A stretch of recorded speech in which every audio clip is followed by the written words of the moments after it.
At the top right corner, go to Share, and at the bottom, click on Public View Link. Create a public view link.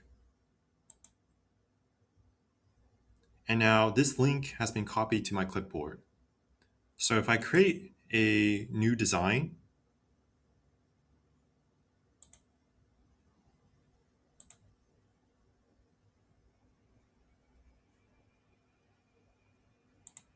and if I wanted to share this design with someone,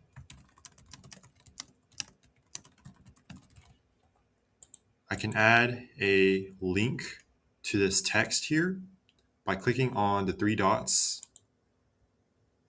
link, and then pasting the link that I just created earlier. Then click Done.